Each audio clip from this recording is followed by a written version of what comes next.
Bismillahirrahmanirrahim. Alhamdulillahi rabbil alamin.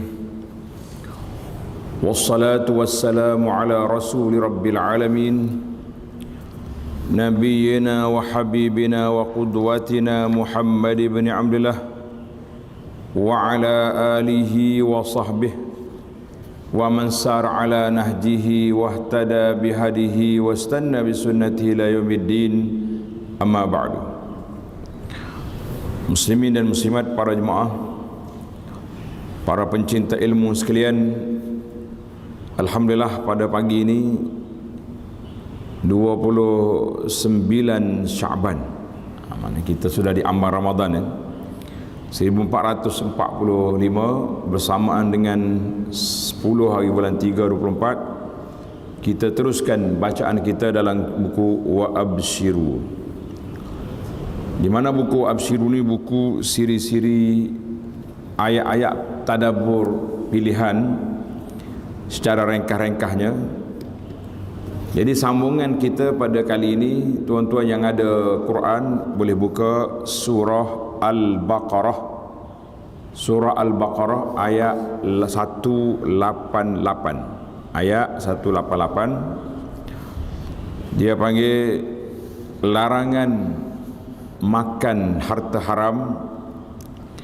Yang difokuskan di sini pengharaman rasuah dalam kehidupan seorang manusia. Tak kiralah dia itu muslim ke tak muslim ke, asalkan rasuah maka haram bagi semua orang. Jadi para jemaah sekalian, sebelum daripada ayat ini, tuan-tuan tengok di Quran masing-masing, ayat 183 bermulanya ayat puasa. Ayat 183 bermulanya ayat puasa. Dan kita tahulah puasa ni kita berhenti, pause, makan sekejap. Daripada terbit fajar sampai ke maghrib, makanan yang halal. Jadi makanan hak halal kita berhenti makan. Makanan yang diizinkan oleh Allah untuk kita makan, kita berhenti kerana perintah Allah Azza wa Jalla. Jadi satu benda ajaib, yang halalnya diberhenti, yang haramnya diteruskan. Maka datang ayat ini sebagai penutup kepada ayatus siyam, kepada penutup ayat puasa. Maka ayat 188 ni mari kita baca ayat.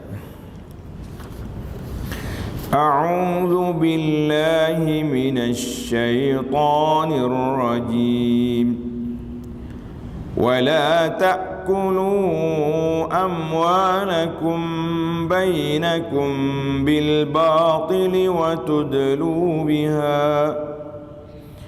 وتدلوا بها إلى الحكام لتأكلوا فريقا من أموال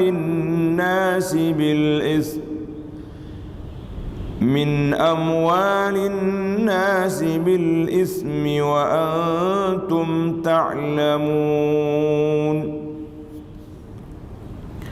Maksudnya, dan janganlah kamu makan tu maknanya umum ya, jangan mengambil harta orang-orang lain di antara kamu dengan jalan yang salah. Dan jangan pula kamu mengholorkan harta kamu memberi rasuah kepada hakim-hakim, penguasa-penguasa, pegawai-pegawai, kerana hendak memakan atau mengambil sebahagian dari harta manusia dengan berbuat dosa, dengan batil, padahal kamu mengetahui salahnya. Jadi ayat ini Allah SWT peringatkan kita supaya jangan sekali-kali ambil harta orang dengan cara yang salah. Bolehkah kita ambil harta orang dengan cara yang benar? Naam. Kita berjual beli, itu harta orang.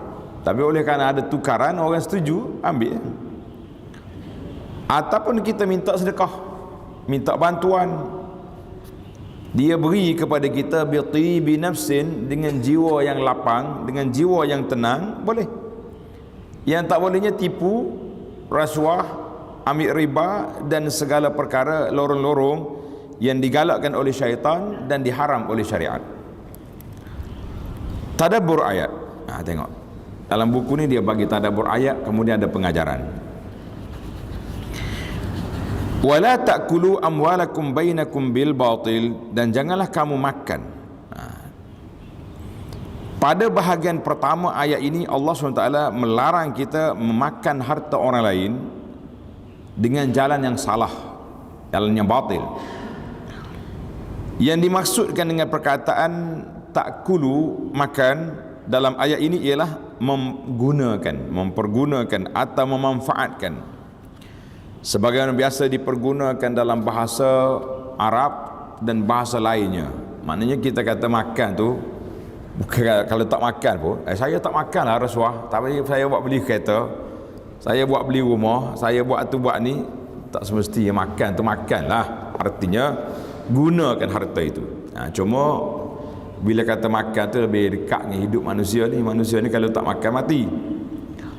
Yang kedua, perkataan bil batil, dengan batil. Apa makna dengan batil? Ialah cara yang dilakukan tidak menurut hukum yang telah ditentukan oleh Allah Azza wa Jalla. Maka semuanya ni maka jadi batil. Para ahli tafsir mengatakan banyak perkara-perkara atau perbuatan-perbuatan yang dilarang yang termasuk dalam ruang lingkup bahagian pertama ayat ini, iaitu makan riba. Sama juga dia kata makan riba. Riba ni orang tak makan juga, orang ambil duit. Yang kedua, menerima harta tanpa hak untuk itu, seperti mengambil upah daripada kerja yang tak diselesaikan. Kita janji nak buat benda ni tapi tak selesai, tapi minta upah. Zaman kita hari ni minta maaf lah sebut, kita ni sangat dekat dengan hidup kita hari ni, buat klaim. Kita pergi 100 kilo, tulis dalam borang 350 kilo. Duduk di hotel bajet, pergi klaim hotel 5 bintang. Yang pentingnya benda yang kita tak buat, kita ambil. Ini termasuk. Yang ketiga, menjadi broker, orang tengah yang melaksanakan penipuan terhadap pembeli atau penjual. Dia tahu dah benda buruk, kita pergi kempen kawan tu, orang percaya dengan kita, buat. Macam menyalahgunakan kedudukan. Kawan kita ni main saham, buka saham tu, kutip sana kutip sini.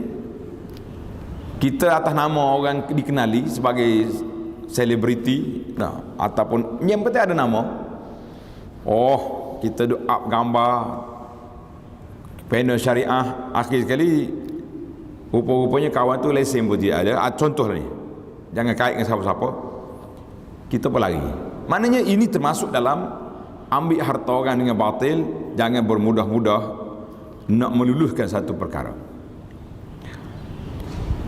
Yang kedua, wa tudlu biha ilal hukam. Jadi isu yang kedua, wa tudlu biha ilal hukam litakulu fariqan min amwalin nasi bil ismi wa antum ta'lamun.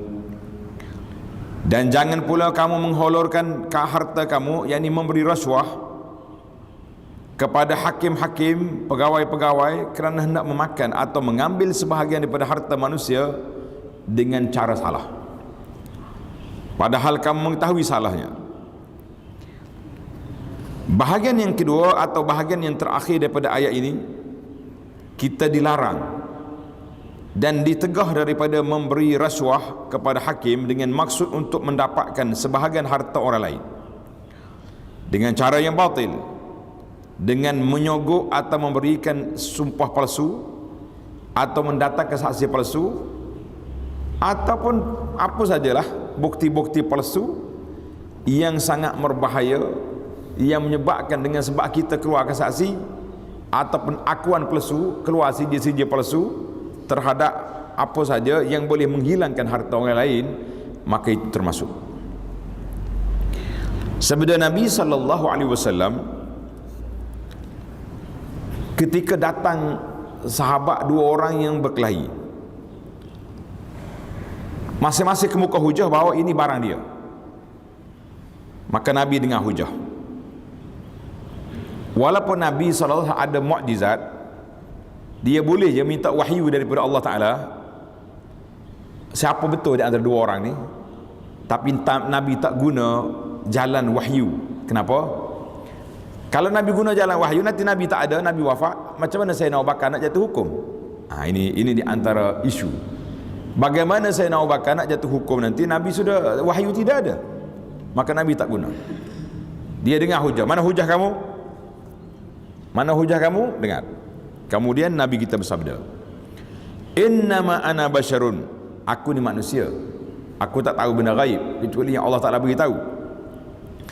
Wa innakum takhtasimuna ilayya, kamu mari berhukum, berhujah depan aku. Wa la'alla ba'dukum an yakuna alhana bi hujjatin min ba'd, di antara kamu ni ada orang yang pandai berhujah. Macam inilah peguam-peguam yang bijak, putar fakta ataupun apa saja, cari kelemahan-kelemahan hujah kawan, macam-macam. Jadi fa'aqdi nahwa ma asma, aku akan jatuh hukum mengikut hujah yang aku dengar. Faman qadaitu lahu bihaqqi akhihi syai'an fala ya'khudhu, kalau bila aku dengar hukum ni, aku pun jatuhkan hukum, menang awak, menang orang ni, sedangkan kamu tahu kamu tipu, jangan ambil. Fa innama aqta'u lahu qit'atan minan nar, aku hanya memotong pada kamu potongan api neraka. Hadis ini dikeluarkan oleh Imam Bukhari dalam sahihnya. Apa dia maksud? Maksud hadis larangan Nabi sallallahu alaihi wasallam, apa dia maksud?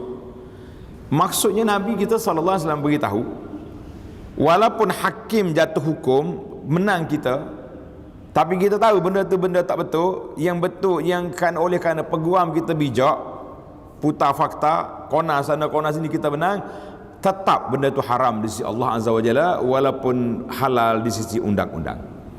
Ini balik kepada iman kita kepada Allah Azza wa Jalla. Kesimpulannya, pada ayat ini Allah SWT menjelaskan tentang hukum berkaitan memakan harta orang lain secara batil. Maka hukumnya adalah haram, ia termasuk daripada perbuatan yang zalim. Artinya, tidaklah halal bagi seorang Muslim untuk makan harta saudaranya tanpa kerelaan darinya. Mana kita minta orang, kerana tu kita tak boleh paksa orang. Minta boleh, orang nak bagi, nak paksa orang jangan. Ialah dengan memberikan rasuah kepada hakim atau peguam bela agar memberikan keputusan yang tidak benar kepada lawannya. Jadi peguam tahu dah anak guam dia ni salah, tapi oleh kerana kita bayar lebih, lawanlah.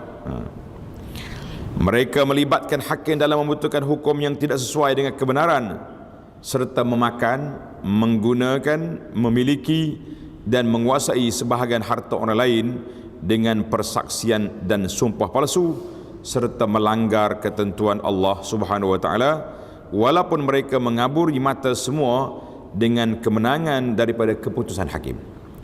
Hakikatnya mereka mengetahui adakah harta yang mereka dapati itu hak mereka atau hak orang lain. Sungguh buruk sekali perbuatan mereka itu. Ini jelaslah kepada kita bahawa keputusan hakim bukan menghalalkan yang haram, cuma memberi hak kepada orang yang berkelahi, itu saja. Benar aku ni dah hujah awak lemah, nak kata macam mana? Hakim aku dengan hujah yang kita ada, ataupun hakim yang telah diberi rasuah yang menyebabkan dia belot daripada kebenaran. Ini mungkin adalah, kita tak kata hakim tempat kita kata ada hakimnya sedemikian. Pengajaran umum, rasuah adalah satu perbuatan yang sangat jijik di sisi Islam. Walaupun jelas perbuatan ini haram dan menyalahi undang-undang, tetapi jika dilihat di alam nyata, kes-kes rasuah banyak sekali berlaku di negara kita, lebih-lebih lagi yang melibatkan orang-orang Islam. Seolah-olah mereka tidak menganggap rasuah itu salah satu dosa besar yang salah di sisi Allah Azza wa Jalla. Mengapa? Timbul soalan, kenapa orang Islam tidak menganggap rasuah itu dosa walaupun dia tahu salah? Boleh jadi sebab kefahaman dan takrifan rasuah itu yang dilunakkan, sehingga mungkin bagi mereka tidak ada apa-apa. Contohnya, mereka tidak lagi menggunakan kalimah rasuah ketika berurusan. Tak ada. Mana ada orang mari. Oleh kerana tuan dah bantu saya, lillahi ta'ala 50,000 saya bagi rasuah. Ada tak? Mana ada? Yang adanya duit minyak ni, duit kopi, hadiah, itu ada. Lari. Mereka ini tidak lagi menggunakan kalimah rasuah ketika berurusan.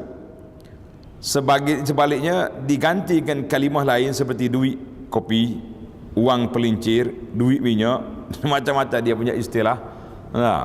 Hadiah atau pelbagai kalimah lain, sehingga rasuah yang haram dan keji itu dianggap tiada apa-apa, beres ya, dipandang enteng kerana semua orang buat, atau lebih teruk lagi, rasuah tidak lagi dianggap haram bagi orang yang nak melakukannya. Rasuah itu apa? Timbul soalan di sini. Ini masalah akademik sekilas. Rasuah itu apa dan bagaimana? Perkataan rasuah berasal daripada bahasa Arab ar-rishwah. Rishwah dengan shin, rishwah. Makna asalnya seorang memberi kepada orang yang berkuasa atau mereka yang ada kedudukan seperti hakim atau pemerintah untuk mengambil dan memakan harta orang lain dengan cara batil, atau untuk membatalkan hak orang atau membenarkan kebatilan. Itulah maksud rishwah yang disebut dalam Al-Quran. Imam Ibnul Asir ada menyebut dalam kitab dia An-Nihayah, ar-rishwah adalah suatu yang menghubungkan kepada keperluan hajat dengan cara pujukan. Satu, dari sudut istilah, ar-rishwah merupakan suatu yang diberikan untuk membatalkan kebenaran atau menegakkan kebatilan. Yang pentingnya dua ya, batal yang benar, tegak yang batil, maka nama dia rasuah. Syekh Dr. Yusuf rahimahullah menyebut, termasuk memakan harta orang lain dengan cara yang batil ialah menerima rasuah, iaitu wang yang diberikan kepada penguasa atau pegawai supaya penguasa atau pegawai tersebut menjatuhkan hukuman yang menguntungkannya atau hukum yang merugikan lawannya menurut kemahuannya, atau supaya diawalkan urusannya atau ditunda kerana ada suatu kepentingan dan sebagainya. Ini panjang dia definisi. Dalam Kamus Dewan Bahasa, istilah rasuah telah diguna pakai dalam bahasa Melayu yang bermaksud pemberian untuk menumbuk rusuk. Dia panggil tumbuk rusuk. Jangan ada dengar lagi ni. Jangan orang tua-tua mungkin ada tumbuk rusuk dia kata. Atau menyogok dan menyuap. Lah ni tak ada belakang ni, adanya duit kopi dengan duit minyak. Manakala menurut SPRM, kita tafsir Quran pun keluar juga istilah ni. Rasuah ialah penerimaan atau pemberian suapan sebagai upah atau dorongan untuk seorang individu melakukan atau tidak melakukan sesuatu perbuatan yang berkaitan dengan tugas resmi. Suapan terdiri daripada wang, hadiah, bonus, undi, perkhidmatan, jawatan, upah, diskaun dan sebagainya. Banyaklah kalau ambil teliti hak ni, ramah kena masuk. Dalam bahasa yang mudah dipahami, salah satu makna rasuah ialah harta, duit, wang atau apa yang dapat ditukar dengannya untuk menghasilkan apa yang dihajati. Dalam erti kata lain, ini merupakan jalan pintas untuk mendapatkan apa yang dihajati, maka dia akan buat walau macam mana pun, walaupun jalan pintas itu dipenuhi duri dan bahaya. Contohnya, dengan pendapatan kita sekarang, mungkin kita hanya mampu beli rumah berharga 300,000 saja. Ansurannya pula mungkin hampir pencen baru habis bayar. Tapi dengan cara rasuah, mungkin boleh beli rumah harga 3 juta, dijelaskan bayarnya dalam tempoh yang begitu pendek. Perbuatan seperti ini sebenarnya adalah satu pertarungan dalam jiwa seorang, sama ada dia boleh mengawal nafsu atau tidak. Orang yang terlalu kasih kepada harta tidak akan lagi melihat kepada moral dan implikasi, tetapi mereka nampak sebuah kesenangan yang bersifat segera, sedangkan kesenangan itu amat sementara dan terpalit dengan berbagai isu yang cukup berbahaya. Baiklah, itu definisi yang agak detail. Jadi penerbit kata kena detailkan di sini supaya masyarakat bila baca dia boleh kesan, oh ini di antara perkara yang tidak baik yang berlaku dalam masyarakat. Baik, kita mencari dalil daripada Al-Quran dan juga dari sunnah Nabi sallallahu alaihi wasallam. Biasanya rasuah dijadikan sebagai satu jalan pintas seseorang untuk mengecapi kehidupan mewah atau dengan erti kata lain mahu menjadi kaya dalam masa singkat. Dia dua ya, sama ada dia rasuah ataupun dia buat skem-skem cepat kaya yang menipu orang. Kebiasaannya orang yang melakukan budaya ini tidak memikirkan kesan buruk yang akan terjadi. Sebaliknya mereka hanya memikirkan keuntungan pada diri sendiri. Sebagai umat Islam, keredaan dan keberkatan daripada Allah wajib dititik beratkan dalam apa jua urusan. Kalau kita mikir hak ni tuan-tuan dan puan-puan, kita mikir harta aku ni kalau banyak pun tak berkat, buat apa? Buat menyusah. Tidur malam tak lena. Tengok, asyik duduk tengok akaun, asyik duduk tengok siapa yang akan tutup hutang, siapa yang akan kena. Fikir juga nanti akan diserbu oleh pihak Suruhanjaya rasuah. Dan macam-macam kita akan fikir. Sebelum kita fikir malaikat cabut nyawa, apa kita nak jawab depan Allah? Yang mana orang Muslim kena letak situ depan dia. Jadi kita kena letak keberkatan. Islam sangat melarang umatnya daripada mengamalkan budaya ini. Pengharaman rasuah adalah jelas sama ada dalam Quran dan Sunnah. Larangan rasuah dalam Quran diambil daripada celaan Allah Subhanahu wa taala terhadap kaum Yahudi yang biasanya mengambil rasuah. Di antaranya firman Allah taala dalam surah Al-Maidah ayat 42, samma'una lil kadhibi akaluna lis-suh. Pokok Yahudi ni mereka sangat suka mendengar berita-berita dusta dan sangat suka memakan segala harta yang haram, rasuah dan sebagainya. Walaupun ayat ini turun kepada Yahudi, kita jangan mikir tak kena kita lah, sama juga. Ada di kalangan masyarakat kita ni sama'u dalikid, suka benar dengar cakap benda-benda yang bohong, benda-benda gosip, benda-benda cakap-cakap dia panggil khabar angin. Khabar angin itulah hak jadi berita ni. Hak betul-betul khabar hak sahih ni tidak diviralkan. Masalah.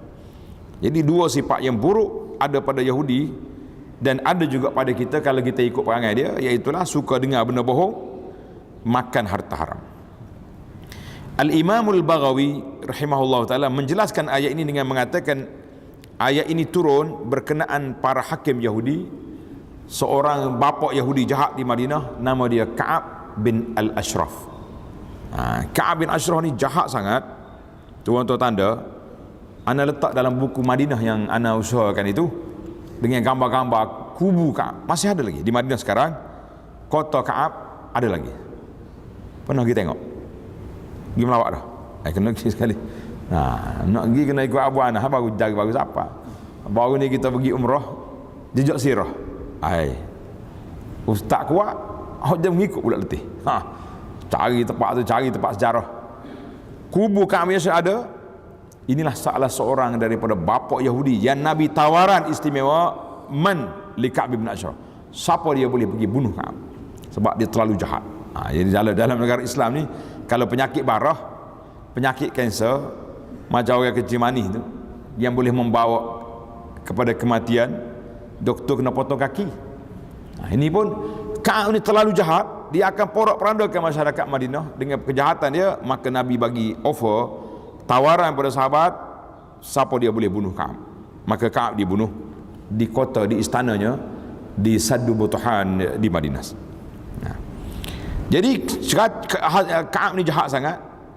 Mereka menerima rasuah dan memutuskan hukum untuk memenangkan orang-orang yang merasuah mereka. Patutlah Nabi kita suruh bunuh. Begitu juga dengan firman Allah Ta'ala yang kita baca tadi, wala ta'kulu amwalakum bainakum bil batil wa tudlu biha ilal hukam. Maka harta batil dan merasuah para hakim, ini juga perbuatan jahat. Syekh Muhammad Ali As-Sabuni rahimahullah dalam tafsir dia kata, janganlah sebahagian kamu memakan sebahagian harta orang lain dengan cara yang tidak dihalalkan oleh Allah, seperti kamu memberi rasuah kepada hakim-hakim. Dalam senara tafsir itu banyaklah ciri-ciri dia, cuma dia fokuskan kepada kita, fokusnya kepada rasuah. Manakala dalam sebuah hadis Nabi sallallahu alaihi riwayat oleh Abdullah bin Amru, Rasulullah sallallahu alaihi bersabda, laknatullahi 'alar rashi wal murtashi. Dengar ni. Laknat Allah Taala ke atas pemberi dan penerima rasuah. Jangan kita sekarang ni yang kalau kena tangkap penerima ke pemberi, undang-undang kita ada sekarang ni. Patutnya orang beri dan orang terima, dua-dua masuk. Pakai baju orang yang belakang. Jarang pemberi kena, penerima tu kena kan. Jadi kena dua-dua kena ambil. Sebab dua-duanya dilaknat oleh Allah Azza wa Jalla. Dua-dua dilaknat. Tuan-tuan tengok ya. Mana-mana hadis perbuatan yang disebut oleh Nabi SAW ataupun disebut oleh Allah sendiri dalam Quran, Allah Ta'ala laknat. Bagi mereka azab neraka, bagi mereka dimurkai oleh Allah. Semua itu menunjukkan simptom dosa-dosa besar yang berat di sisi Allah Azza wa Jalla. Manakala kata Nabi kata laknat, Allah Ta'ala laknat, la'anallahu, Allah Ta'ala laknat fulan, perbuatan itu, maka perbuatan itu menunjukkan dosa besar apabila disebut sebagai laknat. Di antara bentuk-bentuk rasuah, saya baca ringkas ya. Rasuah boleh terjadi dalam berbagai bentuk. Satu, melalui pemberian jawatan. Orang ni tak layak pun, tapi oleh kerana dia sokong kita bagi jawatan. Kehormatan, pekerjaan, kontrak atau perkhidmatan, atau perjanjian pekerjaan atau khidmat. Itu. Dua, rasuah melalui pemberian pembayaran, pembebasan, penjelasan atau penyelesaian apa jua pinjaman, tanggungjawab atau tanggungan, sama ada sebahagian atau keseluruhan. Tiga, pembayaran rasuah melalui pulangan berharga, diskaun, komisen, rebate dan bonus. Yang keempat, pembayaran rasuah melalui pemberian bantuan, sokongan, persetujuan atau pengaruh. Maknanya kalau sokong saya bagi projek, bagi bajet contohnya, ini termasuk. Yang kelima, pemberian rasuah melalui tawaran, jaminan atau janji untuk memberi apa-apa suapan. Ini diambil daripada portal SPRN. Baiklah, kita fokus pada kesan daripada ayat Quran ini. Mengapa berlakunya rasuah? Apa sebab? Antara punca berlakunya rasuah dalam kalangan orang-orang Islam adalah, yang pertama, kurangnya keimanan dan ketakwaan kepada Allah Azza wa Jalla. Itu besar sekali ya. Kalau orang yakin dia akan bertemu dengan Allah, dia tahu perbuatan dia ini dosa, dia tak akan buat. Saya buat rahsia pun Allah Ta'ala, mana ada rahsia bagi Allah. Kaunuhu aliman, Allah Ta'ala bersifat dengan ilmu, dia tahu semua. Yang kedua, sikap mahu hidup mewah, riak, menunjuk-nunjuk, tamak, ingin cepat kaya dan sebagainya. Tengok kawan sebelah rumah besar, kita nak besar juga. Dia tukar kereta baru, kita nak baru juga. Tapi rasuah. Yang ketiga, faktor kelemahan dalam kepimpinan dan pengurusan sesebuah organisasi.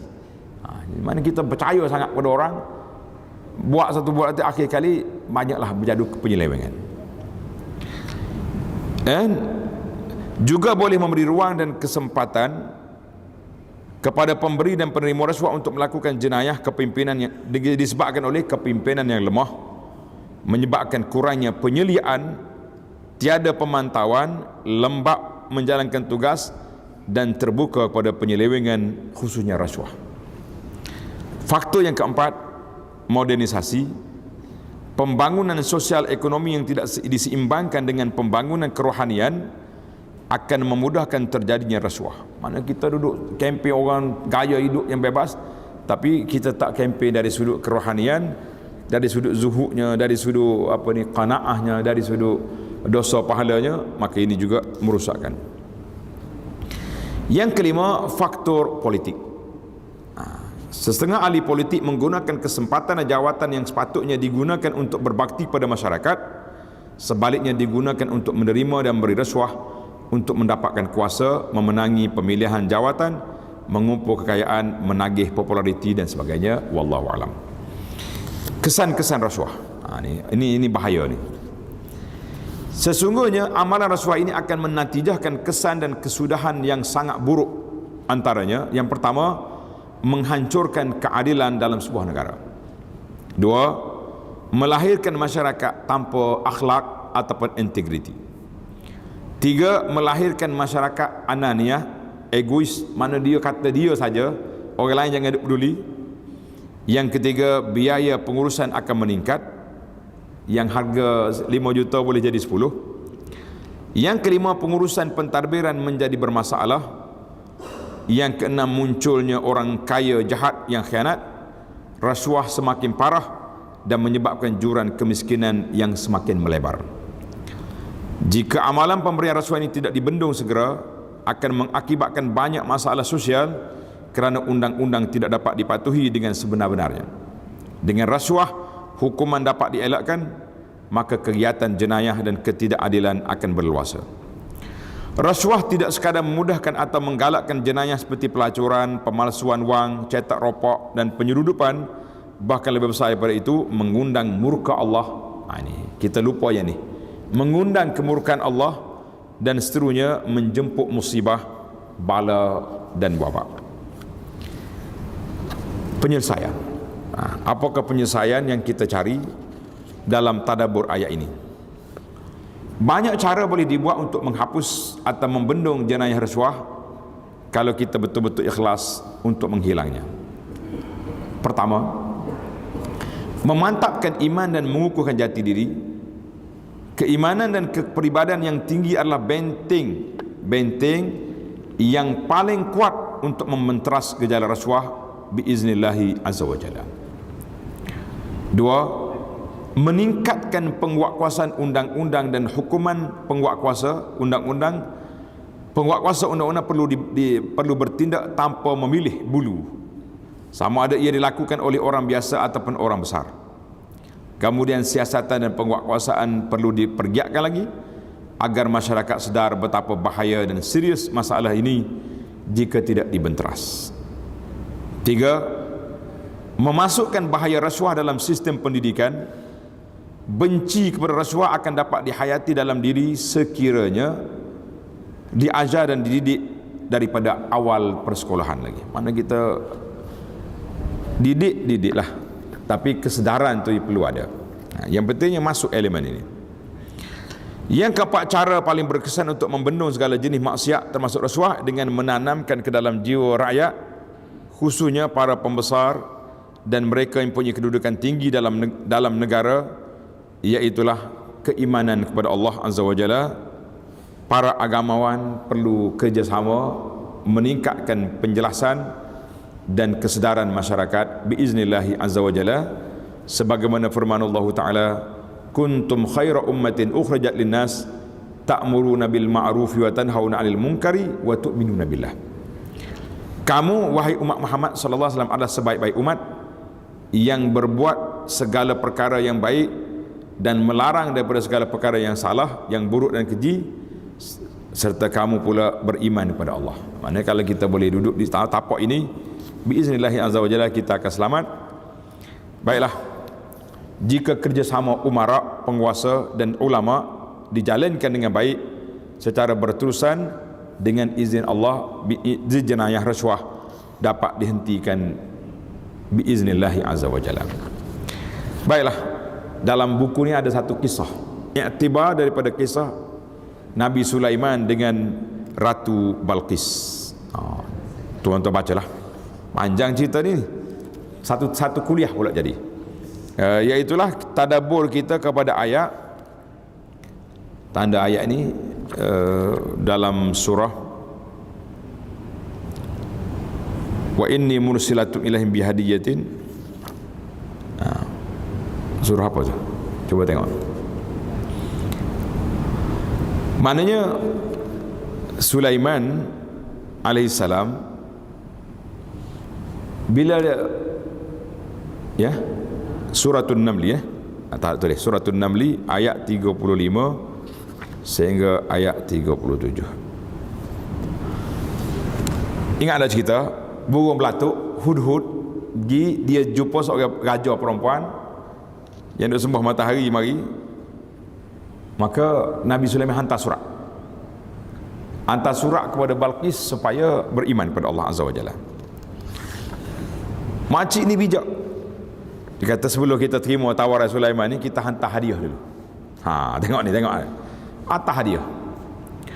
Bila bagi hadiah, dia kata tengok, kalau dia terima hadiah, dia raja, kita lawan. Maknanya Balqis pun hero juga, ada kekuatan, dia bukannya makcik biasa. Tapi kalau dia tak terima, dia nabi, kita akur, kita terima dakwah dia. Bijak. Jadi bila dia hantar mari, Nabi Sulaiman hantar balik hadiah dia, bahkan Nabi Sulaiman marah pula. Dia kata ni,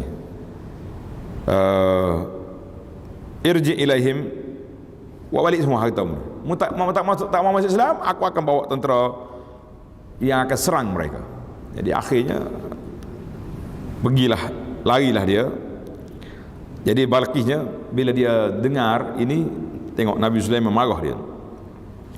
Nabi Sulaiman kata, mu nak bagi rasuah kepada aku? Allahu Akbar. Tengok ni, kita ambil kesimpulan nombor 63, muka surat 63. Berkata Syekh Salah Al-Khalidi rahimahullah dalam menafsirkan ayat 35 surah An-Naml, seakan-akan Nabi Sulaiman berkata seperti berikut, aku bukanlah orang yang memberi dan menerima rasuah dengan nama hadiah. Ada. Kerana Allah telah memberi kekayaan kepadaku dengan begitu banyak pemberian, bahkan kamulah golongan yang suka memberi rasuah dan hadiah. Marah Sulaiman. Ternyata Nabi Sulaiman mendidik kita supaya tidak mengejar rezeki dengan jalan salah. Walaupun jalan rasuah itu hadir dengan berselindung di atas nama hadiah atau sedekah atau duit minyak, akhirnya berkat keyakinan Nabi Sulaiman AS bahawa rezeki itu datangnya dengan jalan yang diredai oleh Allah Azza wa Jalla, lalu Allah membuka lagi pintu keberkatan dan hidayahnya dengan keislaman Ratu Sabah. Qalat rabbi inni zalamtu nafsi wa aslamtu ma'a Sulaimana lillahi rabbil alamin. Jadi mari Balqis, dia menerima Islam, kita kata alhamdulillah. Baiklah para jemaah sekalian, kesimpulan. Beringatlah para pembaca bahawa sumber daripada rasuah itu adalah kotor dan haram, dan setiap jasad yang membesar daripada sumber yang haram, tempat yang paling layak untuknya adalah neraka, wal iyaz billah. Sabda Nabi SAW, innahu la yadkhulul jannata lahmun nabata min suhtin annaru aula bihi. Sesungguhnya tidak akan masuk syurga siapa yang tumbuh dagingnya yang membesar dengan sumber atau makanan yang haram, rasuah, maka nerakalah yang selayak baginya. Hadis riwayat Ahmad dengan sanad yang sahih. Sesungguhnya kesejahteraan dan keberkatan negara kita sangat bergantung pada sejauh mana kualiti dan nilai diri setiap pemimpin dan juga rakyatnya. Jika kita mengamalkan budaya hidup yang berteraskan ajaran Islam, maka negara akan bergerak maju biiznillah. Jika kita mengamalkan gaya hidup yang keji seperti rasuah dan salah guna kuasa, maka negara pun boleh runtuh. Dengan kuasa duit atau rasuah, pesalah boleh terlepas daripada hukuman. Dengan rasuah jugalah orang tidak bersalah pula yang menerima hukuman, yang tidak layak mendapat kuasa yang layak pula dipinggirkan. Rasuah akan meninggalkan kesan yang buruk terhadap diri kita secara individu, menjatuhkan maruah dan imej kita, merusakkan keharmonian rumah tangga dan memalukan anak cucu dan seluruh keluarga. Selain itu, ianya boleh mencacatkan neraca ukur kita terhadap apa yang baik dan apa yang buruk. Ia juga boleh menjejaskan kestabilan politik, menggugak keselamatan, melahirkan kezaliman dan bermacam-macam perkara negatif. Umat Islam yang beriman wajib menjauhi rasuah, kerana orang yang beriman pasti tidak sanggup menyuapkan makanan haram ke mulut anak dan isteri yang dibeli daripada sumber yang haram, apatah lagi untuk menghadiahkannya kepada kedua ibu bapa. Apalah artinya kekayaan dan kemewahan duniawi yang diakhiri dengan kehidupan hina yang berpanjangan di akhirat? Insaflah sebelum nyawa keluar daripada halkum, sebelum ajar datang menjemput. Maka kalau yang sudah terjebak, kita taubat kepada Allah SWT dengan cara kita bersihkan harta kita, keluarkan harta-harta rasuah daripada akaun kita, pergilah letak di tempat-tempat yang sesuai, sama ada hantar balik ke Baitul Mal dengan dimaklumkan harta tak patuh syariah, ataupun diberi kepada tempat-tempat awam yang memberi untuk kegunaan masyarakat. Wallahu alam. Mudah-mudahan tadabbur kita kepada ayat ini sempena dengan kedatangan Ramadan yang mubarak. Maknanya kalaulah bulan Ramadan ni kita tak makan yang halal, tiba-tiba makan yang haram, kerana itu kata ulama tafsir ajaib wallah. Dua perkara ajaib dalam ayat puasa. Tuan-tuan perhati tengok. Ayat 183 puasa. Tengah-tengah ayat puasa mari 186, mari ayat wa iza sa'alaka ibadi anni. Kalau hamba aku tanya tentang aku, jawab aku dekat. Maknanya tengah puasa jangan lupa doa. Setelah kita berpuasa tak makan yang halal, jangan makan yang haram.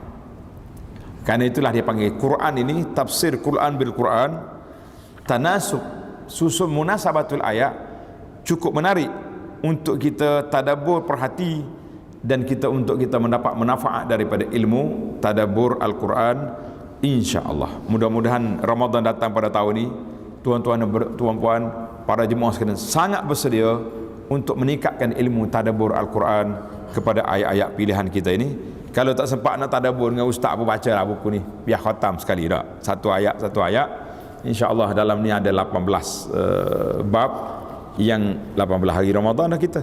10 hari terakhir kita tumpukan kepada baca Quran, bermunajat biiznillahi azza wa jalla. Subhanakallahumma wa bihamdika asyhadu an la ilaha illa anta astaghfiruka wa atubu ilaik. Wa sallallahu ala nabiyyina Muhammadin wa ala alihi wa sahbihi ajma'in walhamdulillahi rabbil alamin. Wassalamu alaikum warahmatullahi wabarakatuh. Selamat menyambut Ramadan, berpuasa, dan kita sama-sama berdoa. Allahumma, ikut semua, Allahumma sallimni li Ramadan wa sallim Ramadana li wa tasallamhu minni mutaqabbala. Allahumma sallimni li Ramadan wa sallim Ramadana li wa tasallamhu minni mutaqabbala. Ya Allah, sampaikan kami ke bulan Ramadan. Ya Allah, anugerahkan kami taufik dan hidayahmu untuk beribadat sebanyak mungkin di bulan Ramadan ini, dan kabulkanlah semua amalan kebaikan yang kami lakukan. Wa sallallahu ala nabiyyina Muhammad wa ala alihi wa sahbihi ajma'in walhamdulillahi rabbil alamin. Wassalamu alaikum warahmatullahi wabarakatuh.